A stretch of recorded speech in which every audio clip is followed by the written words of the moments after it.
శ్రీ గురుభ్యో నమ. శ్రీమాత్రే నమ. ఓం నమ శివాయ. హర హర మహాదేవ శంభో శంకర. ఈరోజు 22వ రోజు కథ. ద్వాదశాధ్యాయము. వ్యాఖ్యాత మీ రాధమ్మ. ద్వాదశాధ్యాయములో నారదుడు ఇలా చెబుతున్నాడు. పృథురాజా, అలా తన గృహానికి వచ్చిన నన్ను జలంధరుడు ఎంతో చక్కని భక్తి ప్రవక్తులతో శాస్త్రవిధిని సత్కరించి, అనంతరం మునిరాజా, ఎక్కడి నుంచి ఇలా వచ్చేశావు? ఏ ఏ లోకాలు సందర్శించావు? నువ్వు వచ్చిన పనేమిటో చెబితే దానిని తప్పక నెరవేరుస్తాను అని అన్నాడు. అప్పుడు నేనిలా అన్నాను. జలంధర, యోజన పరిమాణము పొడవు కలది. అనేక కల్పవృక్షాలు, కామధేనువులు కలది. చింతామణులచే ప్రకాశవంతమైనది అయిన కైలాస శిఖరంపై పార్వతీ సమేతుడైన పశుపతిని సందర్శించాను. ఆ వైభవాలకు దిగ్భ్రాంతుడినైన నేను, అంతటి సంపద కలవారు మరెవరైనా ఉంటారా అని ఆలోచించగా, త్రిలోక చక్రవర్తివైన నువ్వు స్ఫురించావు. నీ సిరి సంపదలను కూడా చూచి నువ్వు గొప్పవాడవో ఆ శివుడు గొప్పవాడో తేల్చుకోవాలని ఇలా వచ్చాను. అన్ని విషయాల్లోనూ మీరిద్దరూ ధీటుగానే ఉన్నారు, కానీ ఒక్క స్త్రీ రత్న పుటాధిక్యత వలన మీకన్నా ఆ శివుడే ఉత్కృష్ట వైభవోపేతుడుగా కనిపిస్తూ ఉన్నాడు. నీ ఇంట్లో అప్సరసలు, నాగకన్యలు మొదలైన దేవకాంతలెందరైనా ఉందురుగాక. వారంతా ఏకమైనా సరే ఆ ఏణాంకధారికి ప్రాణాంకస్థిత అయిన పార్వతీదేవి ముందు ఎందుకు కొరగారు? కళ్యాణాతోర్పర్వం వీతరాగుడైన విషమాంబకుడు సైతం ఏ విద్యుల్లతా సౌందర్యమనే అరణ్యంలో భ్రామితుడై చేపవలే కొట్టుమిట్టాడాడో అటువంటి అద్రినందనకు ఇక ఏ చానా ఈడు కాలేదు. నిత్యము ఏ పార్వతీదేవినే పరిశీలిస్తూ ఆమె అందానికి సాటి తేవాలనే నిశ్చయంతో బ్రహ్మదేవుడు అప్సరాగణాన్ని సృష్టించాడో, ఆ అప్సరస్సలు అందరూ ఏకమైనా సరే ఆ అమ్మవారి అందం ముందు దిగదుడిపేనని తెలుసుకో. నీకెన్ని సంపదలున్నప్పటికీ కూడా అటువంటి సాధ్వీమణి లేకపోవటం వలన ఐశ్వర్యవంతులలో నువ్వు శివునికి తర్వాత వానివే కాని ప్రథముడివి మాత్రం కాదు. ఉపర్యుక్త విధంగా జలంధరినితో ఉటంకించి నా దారిన నేను వచ్చేశాను అని నారద మహర్షి వివరించి చెప్పగా, తరువాత అనంతరం పార్వతీ సౌందర్య ప్రలోభుడై జలంధరుడు మన్మథ జ్వరగస్తుడయ్యాడు. కాముకులకి యుక్తాయుక్త విచక్షణలుండవు కదా. అందువల్ల విష్ణు మాయామోహితుడైన ఆ జలంధరుడు సింహికానందనుడైన రాహు అనేవాణ్ణి చంద్రశేఖరుని దగ్గరగా దూతగా పంపించాడు. శుక్లపక్షపు చంద్రునిలా తెల్లగా మెరిసిపోతుండే కైలాస పర్వతాలన్నీ తన యొక్క కారు నలుపు దేహకాంతులు సోకి నల్లబడుతుండగా రాహువు కైలాసాన్ని చేరి తన రాకను నందీశ్వరునికి ద్వారా నటరాజుకి కబురు పెట్టాడు. ఏం పని మీద వచ్చావు అన్నట్లు కనుబొమ్మల కదలికలతోనే ప్రశ్నించాడు శివుడు. రాహువు ఇలా చెప్పసాగాడు. ఓ కైలాసవాస, ఆకాశంలోని దేవతల చేత పాతాళంలోని ఫణుల చేత కూడా సేవింపబడుతున్నవాడు, ముల్లోకాలకు ఏకైక నాయకుడు అయిన మా రాజు జలంధరుడు ఇలా ఆజ్ఞాపించాడు. హే వృషధ్వజ, వల్లకాటిలో నివసించేవాడిని, ఎముకల పోగులను ధరించేవాడిని, దిగంబరవి అయిన నీకు హిమవంతుడి కూతురు, అతిలోక సౌందర్యవతి అయిన పార్వతి భార్యగా పనికిరాదు. ప్రపంచంలోని అన్ని రకాల రత్నాలకు నేను రాజునై ఉన్నాను. కాబట్టి స్త్రీ రత్నమైన ఆ పార్వతిని కూడా నాకు సమర్పించు. ఆమెకు భర్తనయ్యేందుకు నేనే అర్హుడిని గాని నువ్వేమాత్రమూ తగవు అని చెప్పగా, రాహు అలా చెబుతుండగానే ఈశ్వరుడు కనుబొమ్మల వలన రౌద్రాకారుడైన పురుషుడు, వేగవంతమైన పిడుగుతో సమానమైన ధ్వని కలవాడు ఆవిర్భవించాడు. పుడుతూనే ఆ పౌరుషమూర్తి రాహువు మీదకు లంఘించపోగా రాహువు భయపడి పారిపోబోయాడు. కానీ ఆ రౌద్రమూర్తి అనతి దూరంలోనే రాహువును పట్టుకొని మృంగివేయబోయాడు. అయినప్పటికీ రాహువు దూత అయిన కారణంగా వధించడం తగదని రుద్రుడు వారించటంతో ఆ పౌరుషమూర్తి తన ప్రయత్నాన్ని విరమించుకున్నవాడై శివాభిముఖుడై, హే జగన్నాథ, నాకసలే ఆకలి దప్పికలెక్కువ. వీనిని తినవద్దంటున్నావు కనుక నాకు తగిన ఆహార పానీయాలేమిటో ఆనతిమ్మని కోరాడు. హరుడు అతనిని చూచి, నీ మాంసాన్నే నువ్వు ఆరగించు అన్నాడు. శివాజ్ఞబద్ధుడైన ఆ పురుషుడు తన శరీరంలోని శిరస్సును తప్ప తక్కిన అన్ని భాగాల మాంసాన్ని తినివేశాడు. శిరస్సొక్కటే మిగిలిన ఆ మహాపురుషుని పట్ల కృపాళుడైన కంఠేకాలుడు, నీ భయంకర కృత్యానికి సంతుష్టుడనైనాను. ఇక నుంచి నువ్వు కీర్తిముఖ సంజ్ఞతో విరాజిల్లమని ఆశీర్వదించాడు. ఓ పృథురాజా, తదాదిగా ఈ శిరోవశేషుడు శివద్వారాన కీర్తిముఖుడై ప్రకాశిస్తూ ఉన్నాడు. అంతేకాదు, ఇకపై ముందు నిన్ను పూజించకుండా నన్ను అర్చించిన వారి పూజలన్నీ వృధా అవుతాయి. కనుక నన్ను అర్చించదలిచిన వారు ముందుగా కీర్తిముఖుని పూజించి తీరాలి అని ఈశ్వరుడు శాసించాడు కూడా. అలా కీర్తిముఖగ్రస్తుడు కాబోయిన రాహువును శివుడు బర్భర స్థలమందు విముక్తుడిని చేయడం వలన తదాదిగా రాహువు బర్భర నామధేయంతో ప్రసిద్ధి చెందాడు. ఆ మీదట రాహువు తనకది పునర్జన్మగా భావించి భయ విముక్తుడై జలంధరుని దగ్గరకు వెళ్ళి జరిగిందంతా పొల్లుపోకుండా చెప్పాడు. అనగా ఇక్కడ మరి మనం ఒక్కటి గుర్తు చేసుకోవలసిన విషయం, కీర్తిముఖుడు మనం శివాలయానికి వెళ్ళేటప్పుడు మనం మొట్టమొదటి అడుగు పెట్టేటప్పుడు పైన చూచినట్లయితే కీర్తిముఖుడు ముఖం మాత్రమే, తల వరకు మాత్రమే రాక్షస రూపంగా ఉంటుంది. శివాలయంలో ఎందుకు ఉంటుందా అని మనకి మొట్టమొదటి తెలియనప్పుడు మనం అనుకుంటాము. ఆయన ఎవరు అంటే, ఆ కీర్తిముఖుడు ఎవరు అంటే శివుని కనుబొమ్మల ద్వారా ఉద్భవించిన రాక్షసుడు అని మనకి ఈ కథ ద్వారా తెలుస్తూ ఉంది. ఈ రాహువు రాక్షసుడు వచ్చి అమ్మవారి అయిన పార్వతీదేవి గురించి అలా మాట్లాడటంతో శివుడికి కోపం వచ్చింది కదా. ఆయన కనుబొమ్మలు రౌద్రంగా ఉండేటప్పటికీ ఆ కనుబొమ్మల నుంచి ఈ కీర్తిముఖుడు ఉద్భవించాడు అని మనం ఈ కథ ద్వారా మనం మరొకసారి గుర్తు చేసుకున్నాము. అందువల్ల అతని శరీరాన్ని అతన్నే తినమనటం శివుని యొక్క ఆజ్ఞ అయితే, అది తినినందువల్ల ఆ శివుడు కటాక్షించి ఇంతటి భయంకర కృత్యానికి సంతుష్టుడనైపోయాను, నువ్వు ఇక నుంచి కీర్తిముఖుడుగా విరాజిల్లు అని ఆశీర్వదించాడట. అందువల్ల అప్పటి నుంచి కూడా శివాలయంలో మనకి శివుడి కన్నా ముందు అతనే కీర్తిముఖుడై ప్రకాశిస్తూ ఉన్నాడు. అంటే ఈ కీర్తిముఖుడిని పూజించకుండా మనం శివుణ్ణి గనక పూజించితే ఆ పూజలన్నీ వృధా అవుతాయి అని మనం ఈ కథ ద్వారా మనం గుర్తు చేసుకుంటూ ఉన్నాము. అంటే మనం ఆ శివాలయంలోనికి అడుగు పెట్టేటప్పుడే పైన దర్శించుకొని ఆ కీర్తిముఖుడికి నమస్కరించుకొని మనం లోపలికి అడుగు పెట్టడం ద్వారా మనం ఆ తరువాత మనం గుడి చుట్టూ ప్రదక్షిణ చేసేటప్పుడు ఆ చండేశ్వరుణ్ణి కూడా చూసుకుంటూ, మరి ఆ లోపలికి నందేశ్వరుని చూసుకుంటూ, ఆ ధ్వజస్తంభాన్ని చూస్తూ మనం శివాలయం లోపలికి అడుగుపెట్టి ఆ శివుడిని గనక మనం దర్శించినట్లయితే పరిపూర్ణమైనటువంటి కటాక్షం కలుగుతూ ఉందని ఈ కథ ద్వారా మనం తెలుసుకున్నాము. తరువాత త్రయోదశాధ్యాయము. ఇక్కడ నారదుడు ఏమి ఉవాచిస్తున్నాడు అంటే, ఓ పృథురాజా, రాహువు చెప్పిన విషయాలన్నీ వినగానే క్రోధోద్రిక్తుడైన జలంధరుడు శివుని మీద రణభేరి వేయించాడు.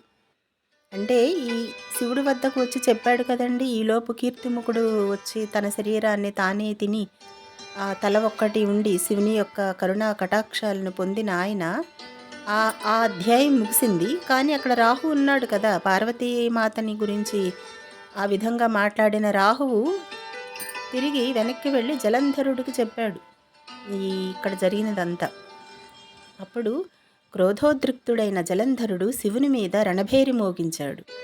కోట్లాది సేనలతో కైలాసం వైపుకు దండు కదిలాడు. ఆ సందర్భంగా జలంధరునికి అగ్రభాగాన ఉన్న శుక్రుడు రాహువు చేత చూడబడ్డాడు. తత్ఫలితంగా జలంధరుడి కిరీటం నేలకి పడింది. రాక్షస సేవా విమానాలతో క్రిక్కిరిసిన ఆకాశం వర్షాకాలపు మేఘావృత్తమైన ఆకాశం వలె కనిపించసాగింది. ఈ రణోద్యోగాన్నెరిగిన దేవతలు ఇంద్రుణ్ణి ముందర ఉంచుకొని రహస్య మార్గాన శివుడికి సన్నిధికి వెళ్ళి యుద్ధవార్తల్ని విన్నవించారు. ఓ దేవాదిదేవా, ఇన్ని నాళ్లుగా వాని వల్ల మేము పడుతున్న ఇక్కట్లన్నీ నీకు తెలియదు. ఈ వేళ వాడు నీ మీదకే దండెత్తి వస్తున్నాడు. సర్వలోక కళ్యాణార్థం వానిని జయించు తండ్రి అని ప్రార్థించారు. వెనువెంటనే విరూపాక్షుడు విష్ణువుని స్మరించాడు. విష్ణువు వచ్చాడు. అప్పుడు శివుడు ఆయనను చూసి, కేశవ, గత జగడంలోని ఆ జలంధరుణ్ణి జమునిపాలు చేయకపోయావా? పైపెచ్చు వైకుంఠాన్ని కూడా వదిలి వాడింట కాపురం ఉండటమేమిటి అని ప్రశ్నించాడు. మరి లక్ష్మీదేవితో సహా ఆ విష్ణు భగవానుడు మరి జలంధరుడు ఇంటే కదా ఉన్నాడు. దేవతలందరూ ఆ జలంధరుడికి కాపలాగా ఉన్నారు కదా. అందుకని ఇప్పుడు పరమేశ్వరుడు ఇప్పుడు విష్ణువుని అడుగుతున్నాడన్నమాట. ఎందుకయ్యా నువ్వు అక్కడే ఉన్నావు? అక్కడే నువ్వు కాపురం పెట్టావేమిటి భార్యతో సహా అని పరమేశ్వరుడు ఆ విష్ణుమూర్తిని అడిగాడు. అందుకు జవాబుగా విష్ణువు ఇలా సమాధానం చెప్పారు.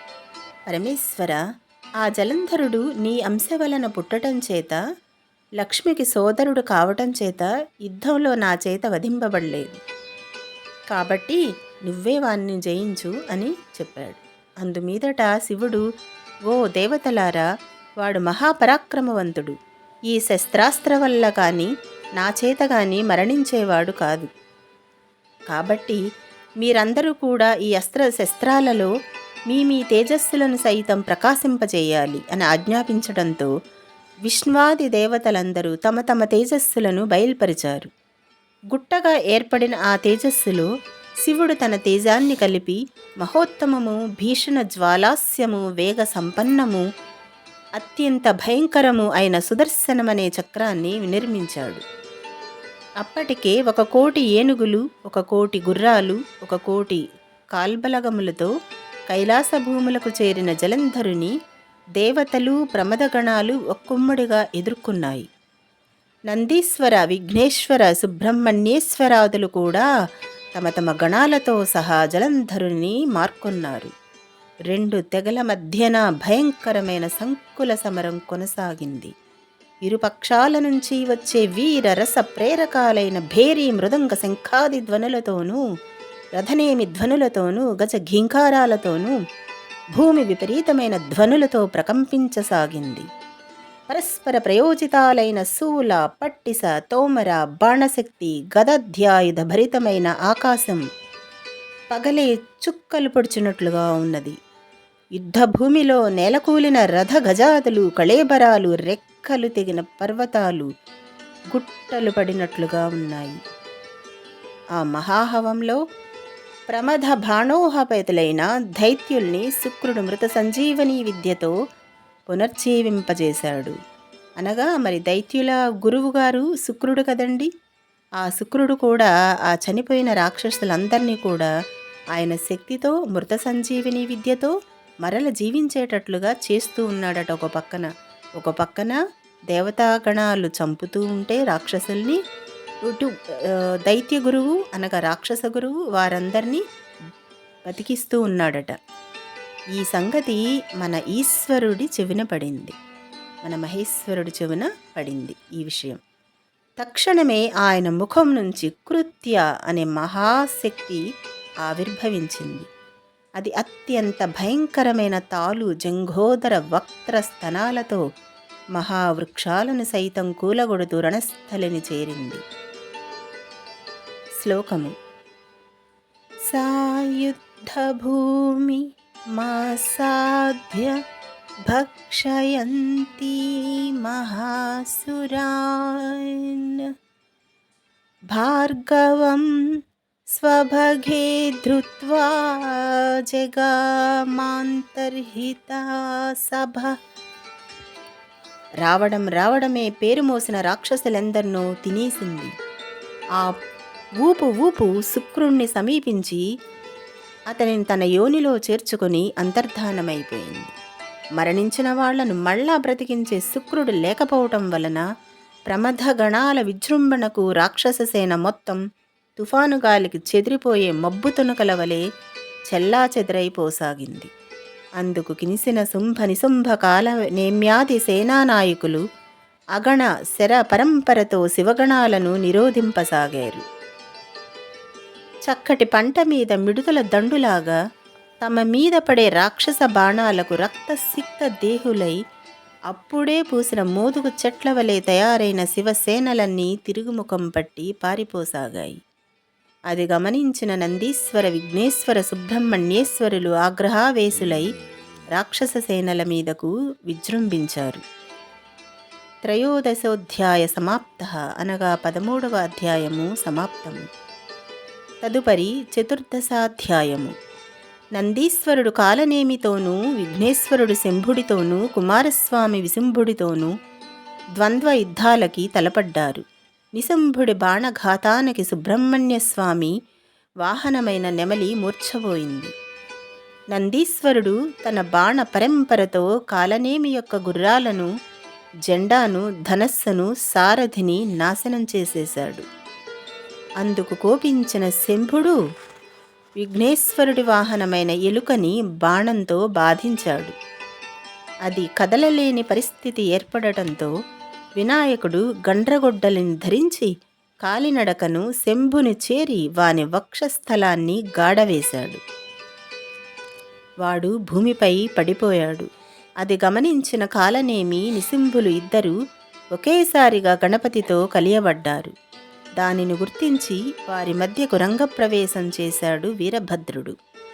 వినాయకునికి సహాయార్థమై వీరభద్రుడు కదలగానే కూస్మాండ భైర భేతాళ పిశాచ యోగిని గణాలన్నీయు ఆయనను అనుసరించాయి.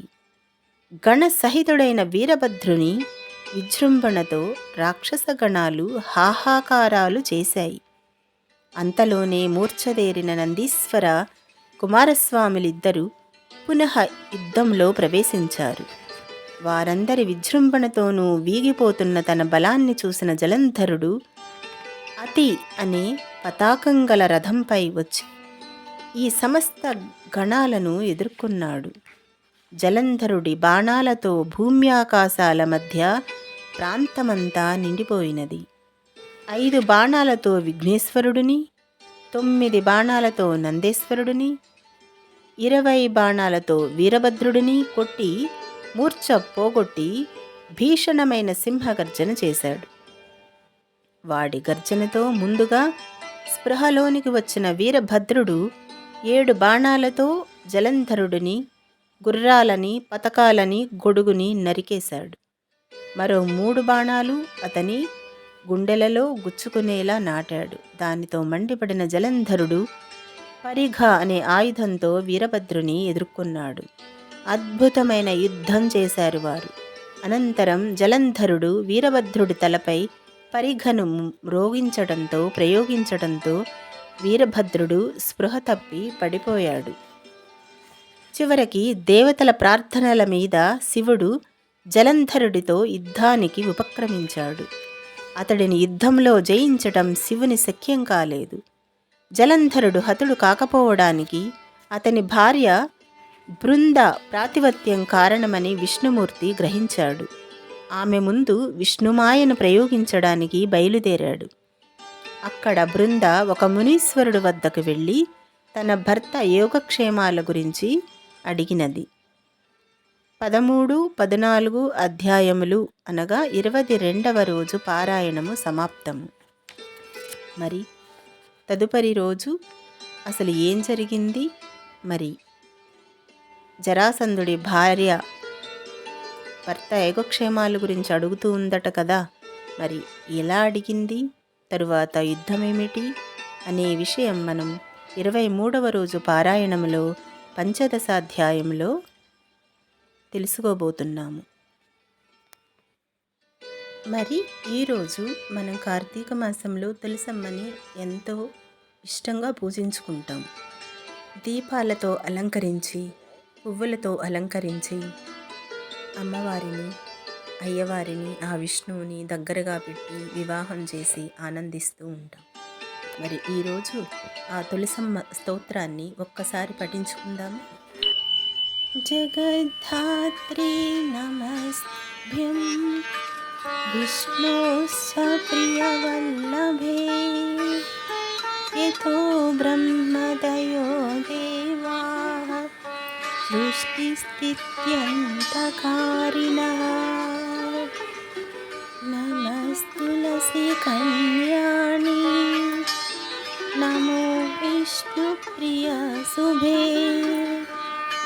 నమో మోక్షప్రదే దేవి నమః సంపత్ప్రదాయికే తులసీ పాతు మాం నిత్యం సర్వాపద్యోపి సర్వదా కీర్తితాపి స్మృతా వాపి పవిత్రయతి మానవం నమామి శిరసా దేవీం తులసీం విలసత్తనుం యాం దృష్ట్వా పాపినో మర్త్యాః ఉచ్యంతే సర్వకిల్బిషాత్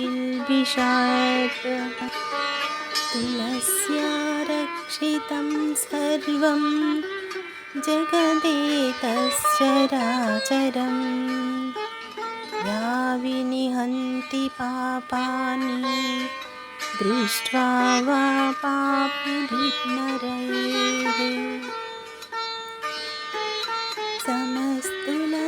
సమస్తులస్యతితరాం యస్యైవద్ధాంజలిం కలౌ కలయంతి సుఖం సర్వం స్త్రియో వైశ్యాస్తథా పరే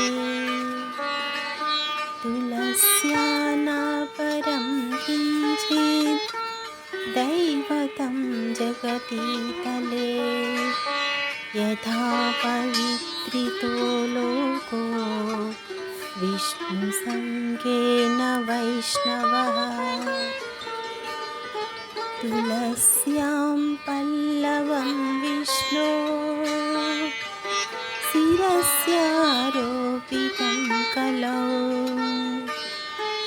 ఆరోపయతి సర్వాణి శ్రేయాంసి వరమస్తకే తులస్యాం సకలా దేవా వసంతి సతతం యుతః అతస్తామర్చయే లోకే సర్వాన్ దేవాన్ సమర్పయన్ నమస్తులసి సర్వజ్ఞే పురుషోత్తమవల్లభే పాహి మాం సర్వపాపేభ్యః సర్వసంపత్ప్రదాయికే इति स्तोत्रं पुरागीतं पुण्डरीकेण धीमता विष्णुमर्चयता नित्यं शोभैनैस्तुलसीदलैः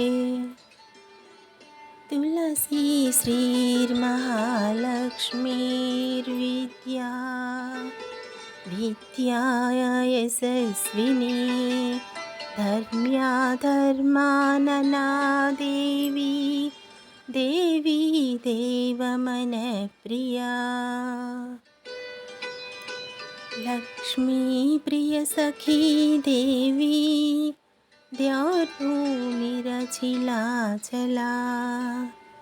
षोडशैतानि नामानि तुलस्या कीर्तयन्नरः तुलस्याः कीर्तयन्नरः लभते सुतरां भक्तिमन्ते विष्णुपदं लभेत् तुलसी भूर्महालक्ष्मीः पद्मिनी श्रीहरिप्रिया तुलसी श्रीसखी शुभे पापहारिणि पुण्यदे नमस्ते नारदनुते नारायण मनप्रिये इति श्रीपुण्डरीककृतं श्रीतुलसीस्तोत्रं सम्पूर्णम्। शुभमस्तु।